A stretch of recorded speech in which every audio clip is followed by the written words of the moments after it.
बिस्मिल्लाहिर्रहमानिर्रहीम। दोस्तों, इंटेलिजेंस की दुनिया में खुश आमदीद। आप मेरा यूट्यूब चैनल देख रहे हैं और मैं मियां ताहिर हूँ।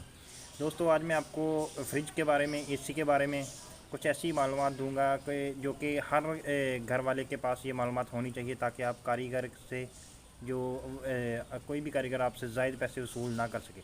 तो दोस्तों, सबसे पहले तो मैं आपको बताऊं फ्रिज के बारे में कि फ़्रिज के नीचे वाले खाने में बाज़ दफ़ा ऐसी होती है कि एक प्लेट सी लगी होती है पाइपों वाली, जिसके ऊपर फ्रास्ट के बहुत ज़्यादा आ जाती है, और उसकी वजह से नीचे वाला जो खाना होता है वो कूलिंग नहीं करता, उसमें उस तरह से ठंडक नहीं होती।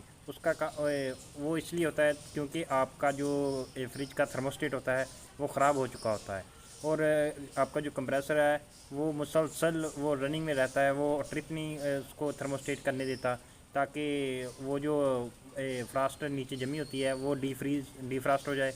और इस वजह से फिर वो फ्रास्ट जब कंप्रेसर मुसलसल चलता रहता है तो उसकी वजह से वो एक मोटी सी तय बन जाती है बर्फ़ की, जिसकी वजह से कूलिंग का अमल रुक जाता है और आपकी जो चीज़ें हैं वो सारी ख़राब हो जाती हैं। तो उसका सिंपल ये होता है कि आप एक चीज़ मेरी नोट कर लें कि कारीगर मैकेनिक जो मर्ज़ी कहे, उसका सिर्फ़ और सिर्फ थर्मोस्टेट ख़राब होता है। दोस्तों, मैं आपको ये बात बताता जाऊँ कि थर्मोस्टेट सिर्फ़ और सिर्फ 400 या 500 रुपये का आता है। बाज़ मैकेनिक ऐसे होते हैं जो कि घर वालों से, क्योंकि घर वालों को पता ही नहीं होता, घर वालों से 2-3 हज़ार रुपया ले लेते हैं, हालांकि वो 300-400 का था, वो आप ख़ुद भी जाके लेके आ सकते हैं। दोस्तों, यह मैं आपको एक बात बताना ज़रूरी समझता हूँ कि जब भी आपका कोई फ्रिज या एयर कंडीशनर आपका ख़राब हो और आपने मैकेनिक को बुलाएं, और पहले एक मैकेनिक को चेक करवाएं, कम अज़ कम 2 से 3 मैकेनिक को आप अपनी जो चीज़ है, अगर उसके किसी किस्म की मेंटेनेंस दरकार है तो कम अज़ कम 2 से 3 मैकेनिक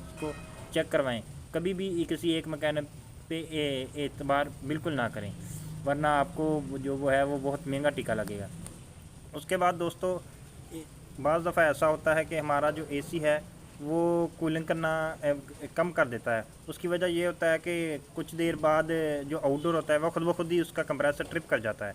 तो उसका में ये होता है कि फ़र्स्ट ऑफ ऑल तो आपका या तो फिर उसका जो कैपेसिटर वीक हो चुका है, या फिर उसमें दूसरा काम ये होता है कि जो आउटडोर का कंडेंसर है वो गर्द की वजह से, मिट्टी की वजह से वो सारा बंद हुआ आता है, और उसमें जो एयर है वो सर्किट नहीं कर रही होती, जिसकी वजह से कंडेंसर गर्म रहता है, और उसकी वजह से जो है वो कंप्रेसर भी हीटअप होके बंद हो जाता है। तो उसमें ये दो ही बातें होती हैं। एक तीसरी बात वो बहुत कम होती है कि कंप्रेसर में जो ऑयल है वो सड़ चुका होता है, तो जो कि बहुत कम मैकेनिकों को पता है। लेकिन मैकेनिक क्या करते हैं, वो आपसे एक कंप्रेसर के पैसे वसूल कर लेते हैं, लेकिन मसला हालांकि वो कंप्रेसर का होता नहीं है।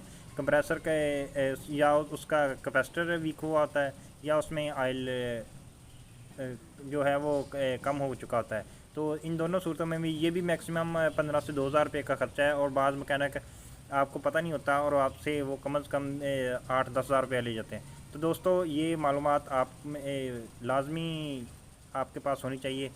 दोस्तों, अगर आपको मेरी वीडियो अच्छी लगे तो मेरा चैनल सब्सक्राइब करें और बेल आइकन के बटन पर क्लिक करें। अस्सलाम वालेकुम व रहमतुल्लाह।